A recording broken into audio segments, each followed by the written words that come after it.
Hello, welcome back to Flipped. Now we are on chemical reactions. In our previous video, we talked about collision theory. And from this video onwards, we'll be using collision theory to help explain the factors affecting speed of reaction. In this video alone, we'll concentrate on 4 factors first. Okay, the concentration of reactants, pressure, temperature, and particle size of reactants. The last one, we'll do it in a separate video because catalyst presence is a big chunk, has a lot of content to cover. So I'll prefer to leave that in a separate video. Okay, let's begin with the concentration of reactants. So this is our first factor to affect speed of reaction. Basically, its concentration is the number of reactants in a given volume. When we increase the concentration, we increase the number of reactants in the same volume, and this increases the chance of collision, and hence this increases speed of reaction. So how does this, how do we visualize this? So let me just give you 2 examples here. We have A and B. So basically A reacts with B to form maybe say C. Okay, maybe that's the reaction. In our first model here, we have 1 mole per dm cube of A with 1 mole per dm cube of B. In our second model, we have 5 mole per dm cube A, 5 mole per dm cube B. Let me use yellow to represent A and maybe say blue to represent B. So let me draw them in the box. Okay, let me draw the first one. In 1 mole per dm cube of A is just like this. Am I right? 1 mole per dm cube of B is just like this.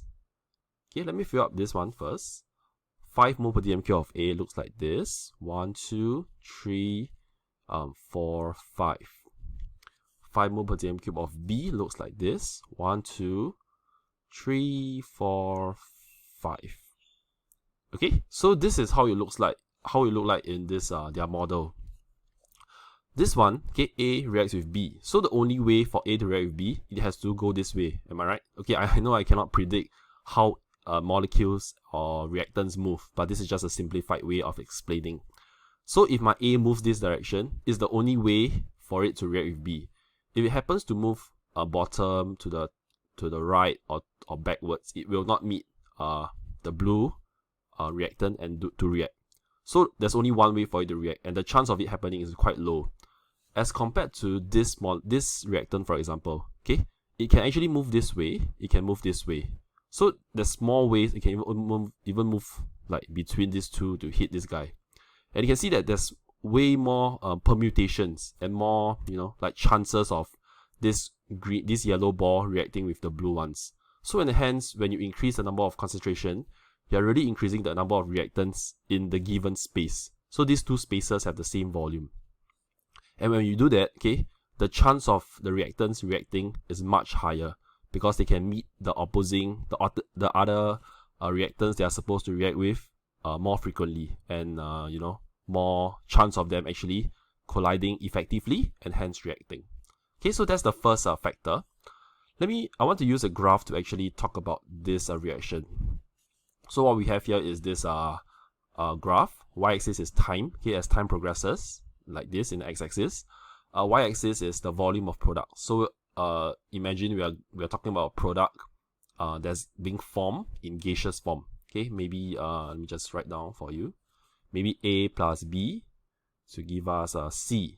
Okay, whereas C is a gas form. So we have talked about it in the previous 2 videos, I think.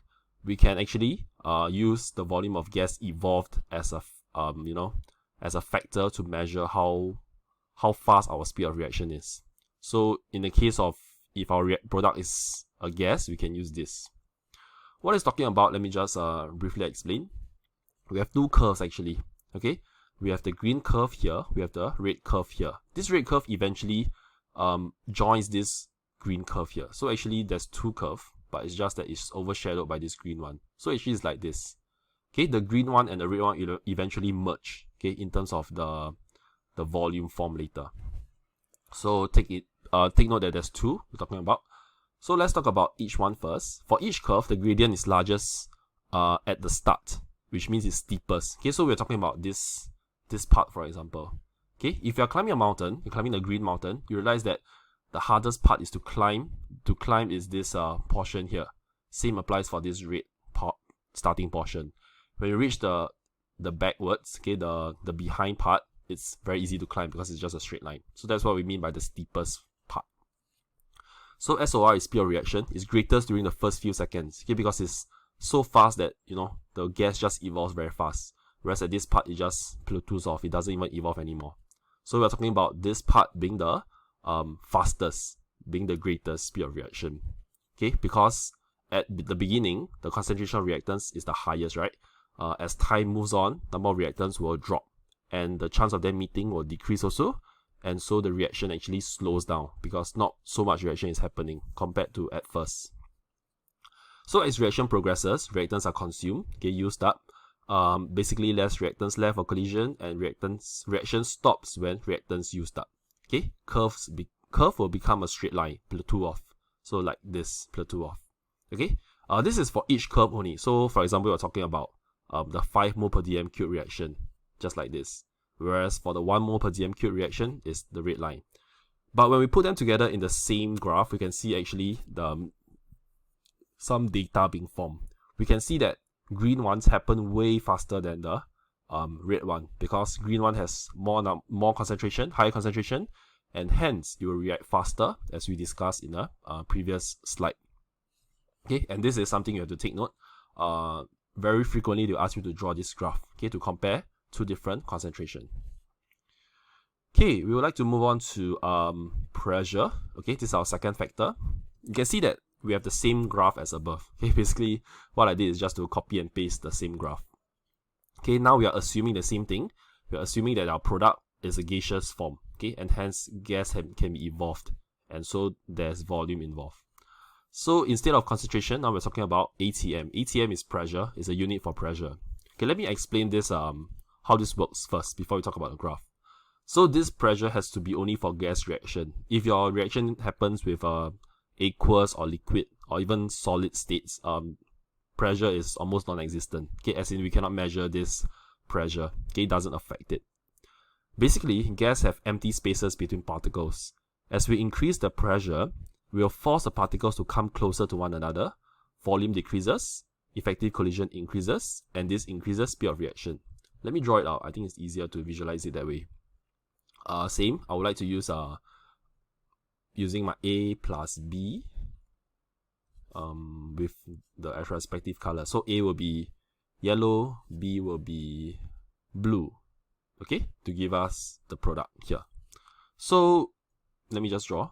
Okay, in my first scenario, if my A is like this, okay, whereas my B is like somewhere like this, okay, you can see that they will still eventually collide, right? Because they can still meet each other and collide, and to have a reaction between them. But if I were to increase the pressure, what I'm doing is essentially this. Okay, if I increase pressure from 10 atm to 30 atm, for example, I'm pushing them all together. You know, I'm pushing them inside. Okay, so imagine you have like a, you know, like a, for example, a slime. Okay, this is very spread out. Now you're pushing them all together. What you result in is something like this. So this is 10 atm. And this will be 30 atm after I increase my pressure. It will actually form this. Okay, let me try to replicate this as much as possible. So you can see that it's so squished up, alright, that the blue ones are so close to the yellow ones now. Okay, because of the pressure exerted on this environment. So imagine this is a circle. Right now the circle is so small. Okay, because of the pressure imposed on this system. Okay, so with this picture in mind, let me go through this one again. I hope it makes more sense. Okay, gas have empty spaces between particles. So all these are the empty spaces we're talking about. We increase the pressure from 10 to 30, for example. We'll force the particles to come closer together. Makes sense. And volume will decrease, correct? Because this is the initial volume. We'll decrease it to a smaller size. This will increase the number of effective collision because now they are so close to each other, the chance of them meeting and hence colliding increases greatly. And hence this increases the speed of reaction. Okay, so this one hopefully is clear. It makes sense. And so when we go back to the graph here, it makes sense as well because initially it's very fast, right, for both pressure. But the 30 atm one, this one, is substantially faster than the red one to reach the final volume. because they are so compacted together, it's very easy for them to meet and hence react. Okay, and hence this graph makes sense. So in short, okay, this kind of graph, okay, volume of product graph with time, the faster one, the one on top, okay, will always be the one that, you know, forces the molecules to come closer together, or there's more of it, you know, like for example, concentration, as we have seen above, and pressure here. Okay, so the top one is always the better one, you know, in some sense. Okay, the faster reaction. Okay, now we move on to the third factor. The third factor which affects speed of reaction is temperature. When we increase temperature, we increase the kinetic energy of reactant particles. Let me draw it out for you. This is my first reactant, okay, in two scenarios. And this is my second reactant in two scenarios. Let me just draw a border to divide them. Okay, so if I supply the first scenario with 20 degrees Celsius of heat, second one, I supply with 50 degrees Celsius of heat. Okay, what it's trying to say is that if I supply it with lesser heat, okay, it will just move very little. Okay, it will not have very big movement. And so the chance of it meeting the second particle to react is lesser than if I were to supply it with a greater amount of energy in terms of heat. This one, it will actually go way further distance, okay, compared to this guy here. And it has just to hit this particle at this spot to react. This one, it has to bounce about for a few moments, you know, before it actually hits this particle to react. Okay, and that's why temperature is one of the factors to affect speed of reaction. Let me go back to the explaining part. When we increase temperature, we increase the kinetic energy of reacting particles, as you can see here. Okay, and now particles move faster and collide more frequently. Makes sense, right? Because this one, it doesn't have much energy to move. This one, it just hits it in the first attempt, for example.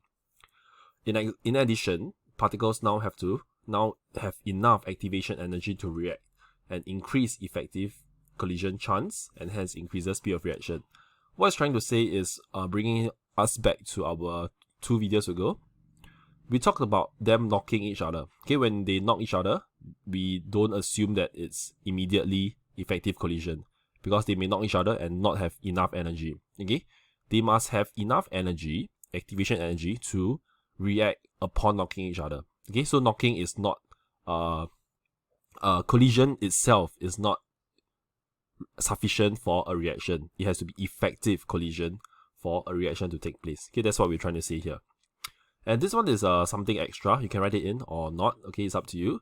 When we increase the temperature for every 10 degrees Celsius, the speed of reaction doubles. So for example, if I increase it, you know, plus 10 degrees, 30 degrees Celsius, the reaction speed times 2 of what is happening here. Okay, this is just a rough sketch of how the graph will look like. Like I said, all the factors that make the reaction go faster will be on top. Okay, you'll reach plateau faster. Okay, you'll reach this line faster. Whereas the factor that does not make the speed of reaction go so fast will be at the bottom compared to the top. Okay, so this one is a very important diagram for you to memorize. Now let's move on to the final factor in this video. Okay, which is size of reacting particles. Basically, okay, the same amount of particles, for example, 5 grams in both A and B. So this is A and B. Basically A and B have the same mass of 5 grams. Okay, smaller particle size equals small particles. Makes sense, right? Basically, I'm taking this big chunk here. Okay, imagine this to be a flour, you know, like a rolled up dough, okay, of bread. Then I want to cut it into small pieces. This is what's happening here. When I cut it into smaller pieces, there are obviously more particles. Okay, makes sense, right? And the greater surface area in contact with other reactants. Okay, this one. More reactants particles will collide and react at the same time. This increases speed of reaction. I think drawing out makes more sense. Okay, so imagine this one plus this guy will give me a product. Okay, when I throw this guy inside to react, okay, it only has this. Okay, maybe I just zoom. I should just like draw a bigger one. This is A. Alright, this is the whole big solid of A. For example, it can be like a iron solid, okay, which can react. The reacting sites, okay, are only this outer layer. Do you agree? Right, all this outer layer is the one that can react with this blue liquid here. Okay, it's only limited to this outer sides. Whereas B is a different story. I have many of these smaller, cubes. No, sorry, spheres. Okay, this basically I'm breaking down A into B. How many sites of reaction are there now? Many. You can imagine all this are sites of reaction.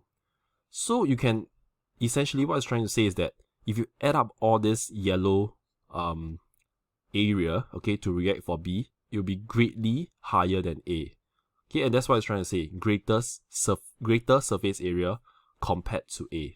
Okay, and this surface area, okay, will be in contact with the reactant C to react. Okay, to sum it up, basically, I have smaller particles, I have more reaction sites, and this will give me greater surface area to react with whatever I'm supposed to react with. And this increases the chance of collision and react at the same time. And this increases the speed of reaction. Okay, so this will be the last factor for this video, but it's not the last factor in all the whole syllabus. The last factor is actually catalyst, which we'll get to in the next video.